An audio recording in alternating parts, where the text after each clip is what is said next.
Romanos capítulo 6, versículo de 1 a 23. Mortos para o pecado, nascidos para uma nova vida. Que diremos, pois? Permaneceremos no pecado, para que a graça abunde? De modo nenhum. Nós que estamos mortos para o pecado, como viveremos ainda nele? Ou não sabeis que todos quantos fomos batizados em Jesus Cristo, fomos batizados na sua morte?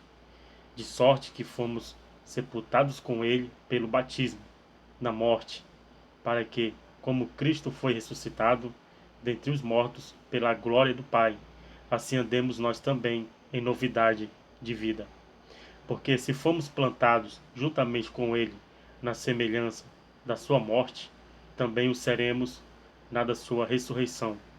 Sabemos isto, que o nosso homem velho foi com ele crucificado, para que o corpo do pecado seja desfeito, para que não sirvamos mais o pecado. Porque aquele que está morto está justificado do pecado. Ora, se já morremos com Cristo, cremos que também com ele viveremos, sabendo que, tendo sido Cristo ressuscitado dentre os mortos, já não morre. A morte não mais tem domínio sobre ele. Pois quanto a ter morrido, de uma vez morreu para o pecado, mas quanto a viver, vive para Deus. Assim também vós considerai-vos como mortos para o pecado, mas vivo para Deus em Cristo Jesus nosso Senhor. Não reine, portanto, o pecado em vosso corpo mortal, para lhe obedecerdes em suas concupiscências.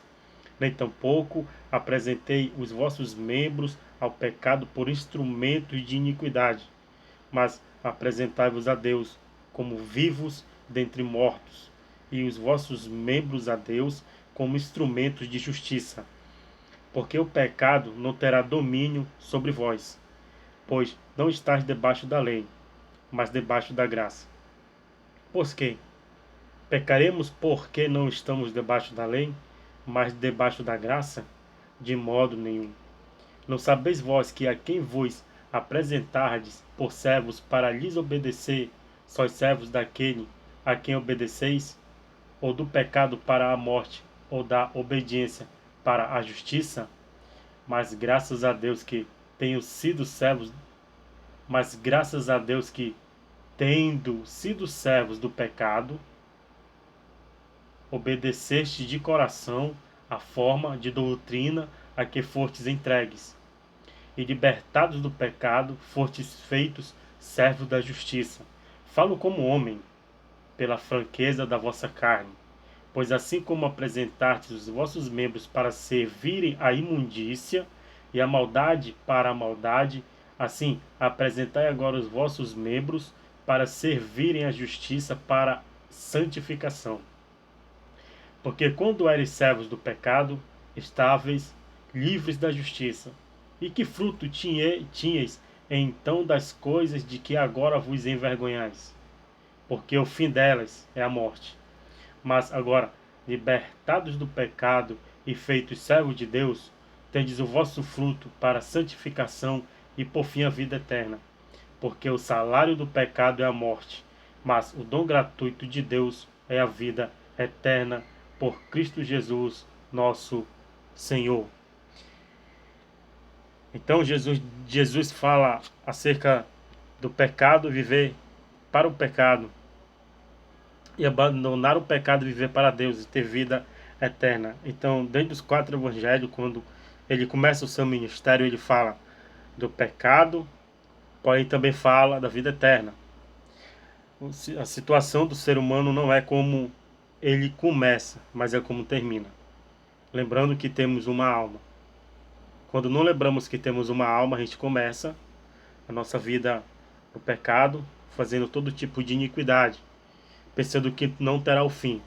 Pois a Bíblia, a regra dela é clara. Temos uma alma, somos seres mortais. Não imortal, somos mortais. Ser humano, como diz o apóstolo, miseráveis, iníquos, sem compaixão. Só a misericórdia de Deus pode desde nós e transformar nossa vida por meio do sangue de Jesus. Então aqui lemos o capítulo 6 de Romanos. Vou recapitular, vou trazer a leitura de volta neste capítulo com algumas explicações sobre viver para o pecado e nascer para uma nova vida, ou morrer para o pecado e viver em Cristo. Então, o que afasta o homem de Deus é pecado. Então que esse capítulo, essa mensagem venha edificar a sua vida, para que Jesus seja glorificado e toda a honra e toda a glória seja dada ao Senhor Jesus, que Ele é o merecedor de todas as coisas, por quem somos feitos criatura dele, para adorá-lo. Fomos criados para a adoração e nos santificar a Ele. Somente isso. Amém.